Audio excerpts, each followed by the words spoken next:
সবাইকে স্বাগত। জেলার সংবাদে সাথে রয়েছে দোলা ডলরেস। শুরুতেই জানাবো সংবাদ শিরোনাম। ময়মনসিংহ আলোচিত মর্গে মরদেহ ধর্ষণের দায় স্বীকার ডোম আবু সাইদের, নাগরিক সমাজের নিন্দা। গাজীপুরে বেতনের দাবিতে শ্রমিকদের ঢাকা টাঙ্গাইল মহাসড়ক অবরোধ, সরিয়ে দিয়েছে পুলিশ। পর্যটনের জন্য জনপ্রিয় হচ্ছে নওগাঁর রক্তদাহ বিল, সেন্ট মার্টিন ভ্রমণে মানতে হবে 12 নির্দেশনা।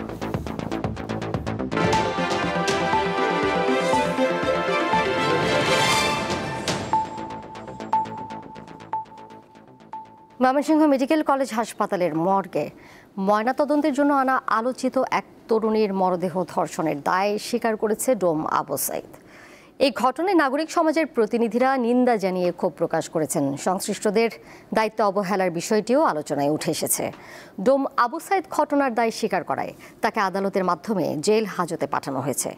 গত 19 অক্টোবর রাতে চিঠি লিখে আত্মহত্যা করেন এক তরুণী। মরদেহ উদ্ধারের পর ময়নাতদন্তের জন্য মর্গে পাঠানো হয়। ময়নাতদন্ত করতে গিয়ে চিকিৎসকের সন্দেহ হলে বেরিয়ে আসে ধর্ষণের ঘটনা।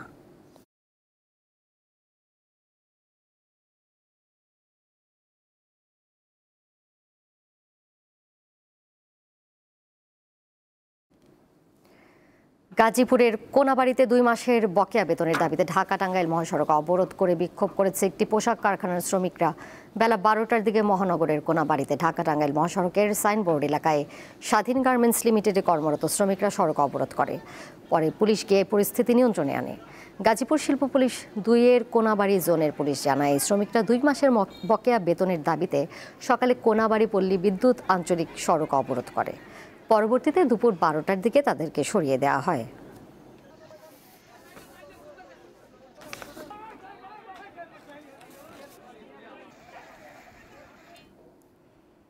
পর্যটনের জন্য বেশ জনপ্রিয় হয়ে উঠেছে নওগাঁ রানীনগরের ঐতিহ্যবাহী রক্তদহ বিল। প্রকৃতির নয়নাভিরাম দৃশ্য উপভোগ করতে প্রতিদিনই শত শত দর্শনার্থী ভিড় করেন। পর্যটকদের প্রভাবে আর্থিকভাবে স্বাবলম্বী হচ্ছেন স্থানীয়রা। অপরূপ এ দৃশ্য নওগাঁ রানীনগর উপজেলার রক্তদহ বিলের। সেখানে যেতে শুরুতেই চোখে পড়বে পাখি পল্লী, মাছের অভয়াশ্রম। স্বচ্ছ পানি, গাছপালা ও প্রাকৃতিক সৌন্দর্য উপভোগ করতে প্রতিদিনই শত শত দর্শনার্থী ভিড় করছেন এখানে।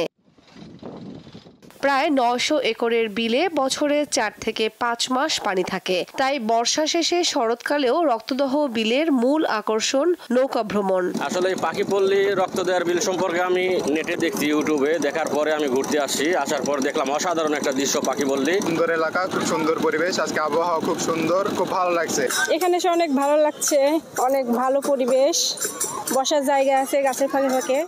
সত্যি অসাধারণ পরিবেশ, সুন্দর ভিউ এখানে আমরা দেখতে পাচ্ছি। বিলটি ঘিরে জেলা প্রশাসনেরও উদ্যোগ রয়েছে।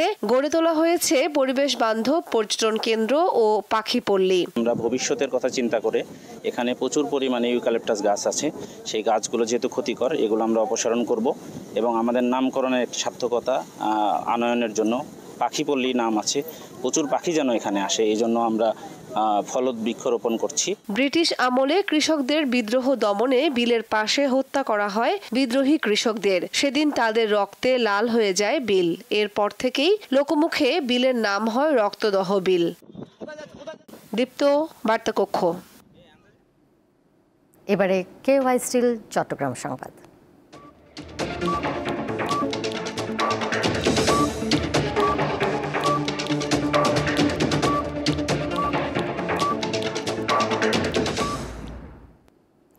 সেন্ট মার্টিন দ্বীপের প্রাকৃতিক সৌন্দর্য, পরিবেশ, প্রতিবেশ ও জীববৈচিত্র্য রক্ষায় ভ্রমণের ক্ষেত্রে সরকার নতুন নির্দেশনা জারি করেছে। পরিবেশ, বন ও জলবায়ু পরিবর্তন মন্ত্রণালয় বুধবার 12টি নির্দেশনা দিয়ে প্রজ্ঞাপন জারি করে। নির্দেশনায় রয়েছে বিআইডব্লিউটিএ এবং পরিবেশ, বন ও জলবায়ু পরিবর্তন মন্ত্রণালয়ের অনুমোদন ছাড়া সেন্ট মার্টিন দ্বীপে কোনো নৌযান চলাচল করবে না। পর্যটকদের অবশ্যই বাংলাদেশ ট্যুরিজম বোর্ডের স্বীকৃত ওয়েব পোর্টালের মাধ্যমে অনলাইনে টিকিট ক্রয় করতে হবে, যেখানে প্রতিটি টিকিটে ট্রাভেল পাস এবং কিউআর কোড সংযুক্ত থাকবে। নভেম্বর মাসে পর্যটকরা শুধু দিনের বেলায় ভ্রমণ করতে পারবেন, রাত্রি যাপন করা যাবে না। ডিসেম্বর ও জানুয়ারি মাসে রাত্রি যাপনের অনুমতি থাকবে। ফেব্রুয়ারি মাসে দ্বীপে পর্যটক যাতায়াত সম্পূর্ণভাবে বন্ধ থাকবে এবং প্রতিদিন গড়ে 2000-এর বেশি পর্যটক দ্বীপে ভ্রমণ করতে পারবেন না। এছাড়া আরও বেশ কয়েকটি নির্দেশনা উল্লেখ রয়েছে এই প্রজ্ঞাপনে।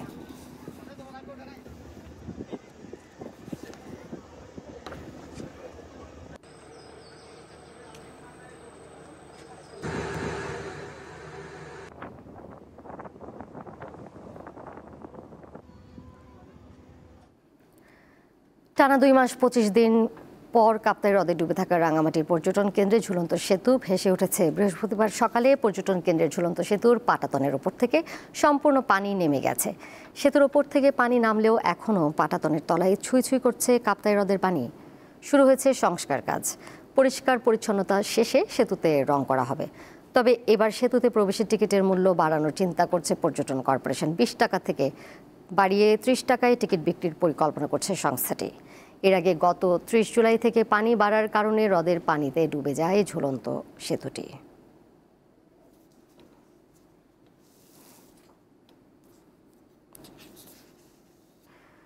সড়ক দুর্ঘটনায় ময়মনসিংহ ও নওগাঁয় 4 জন নিহত হয়েছে।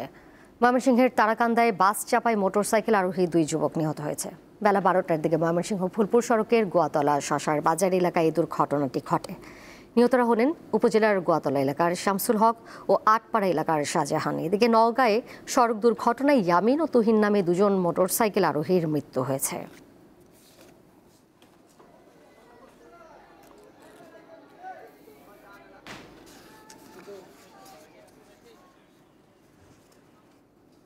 পটুয়াখালীর মহিপুরে গাজী আইস প্ল্যান্ট নামের একটি বরফ কলে অ্যামোনিয়া গ্যাস ছড়িয়ে অন্তত 20 জন অসুস্থ হয়ে পড়েছেন। তাদের মধ্যে 5 জনকে কলাপাড়া হাসপাতালে ভর্তি করা হয়েছে। গত রাত 2টার দিকে এই ঘটনা ঘটে। ফায়ার সার্ভিস জানায় রাতে হঠাৎ বরফ কলের বাইরের একটি পাইপ লিকেজ হয়। মুহূর্তেই ওই এলাকায় দুর্গন্ধ ছড়িয়ে পড়ে এবং বরফ কলের আশপাশে থাকা অনেকের শ্বাসকষ্ট শুরু হয়। পরে খবর পেয়ে ফায়ার সার্ভিস ঘটনাস্থলে পৌঁছে বরফ কলের মধ্যে থাকা 5 জনকে উদ্ধার করে হাসপাতালে ভর্তি করে।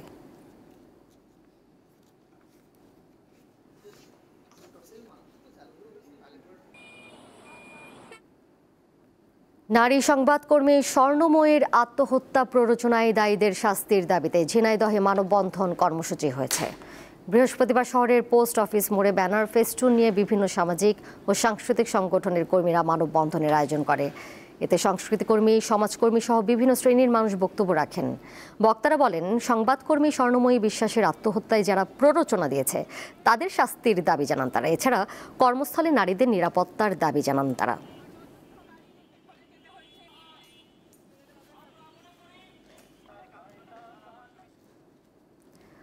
মাগুরায় নকল শিশু খাদ্য বিক্রি করায় 2 প্রতিষ্ঠানকে 1 লাখ টাকা জরিমানা করেছে ভোক্তা অধিকার সংরক্ষণ অধিদপ্তর। বৃহস্পতিবার সকালে শহরের জামরুলতলা এলাকায় অভিযান পরিচালনা করা হয়। অভিযানে ভাই ভাই স্টোরকে 30,000 টাকা এবং মামুন স্টোরকে 70,000 টাকা জরিমানা করা হয়। এছাড়া মামুন স্টোরকে 10 দিন দোকান বন্ধ রাখার নির্দেশনা দেওয়া হয়েছে। অভিযানে বিপুল পরিমাণ ভেজাল শিশু খাদ্য, মূল্য তালিকা অনুপস্থিতি, শিশুদের আচার, চকলেট সহ বিভিন্ন পণ্যের নিম্নমান ও নকল ব্র্যান্ড পাওয়া যায়। অভিযানে জব্দ করা প্রায় 1.5 লক্ষাধিক টাকা মূল্যের ভেজাল পণ্য আগুনে পুড়িয়ে ধ্বংস করা হয়েছে।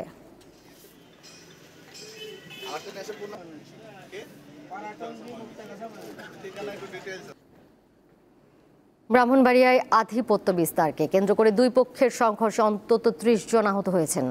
স্থানীয়রা জানান, সম্প্রতি আওয়ামী লীগ বিএনপি নিয়ে সাদ্দাম ও আজিজ নামে 2 জনের মধ্যে কথা কাটাকাটি হয়। বুধবার বিকেলে সালিশে বিষয়টি মীমাংসার চেষ্টা হলেও ব্যর্থ হয়। পরে গতরাতে কুমিল্লা সিলেট মহাসড়কের উত্তর শহীলপুর এলাকায় টর্চ জ্বালিয়ে মুখোমুখি সংঘর্ষে জড়ায় 2 দল। পুলিশ জানায়, সংঘর্ষের সময় উভয় পক্ষের শতাধিক লোকজন টেটা, বল্লম সহ দেশীয় অস্ত্র নিয়ে একে অপরের উপর হামলা চালায়। ইটপাটকেল নিক্ষেপ ও পাল্টা ধাওয়ায় পুরো এলাকায় আতঙ্ক ছড়িয়ে পড়ে। খবর পেয়ে পুলিশ ও যৌথ বাহিনী ঘটনাস্থলে গিয়ে পরিস্থিতি নিয়ন্ত্রণে আনে। এ সময় কুমিল্লা সিলেট মহাসড়ক 3 ঘন্টা বন্ধ থাকায় ভোগান্তিতে পড়েন যাত্রী চালকরা।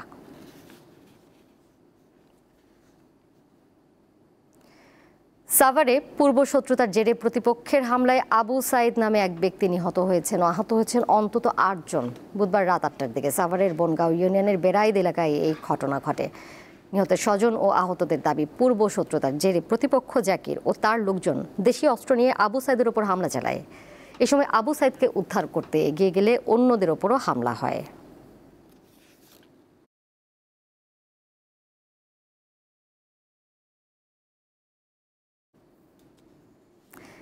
এর সাথে শেষ করব জেলা সংবাদ। যাবার আগে শিরোনামগুলো জানিয়ে দিব আরও একবার। ময়মনসিংহ মর্গে আলোচিত মরদেহ ধর্ষণের দায় স্বীকার ডোম আবু সাইদের, নাগরিক সমাজের নিন্দা।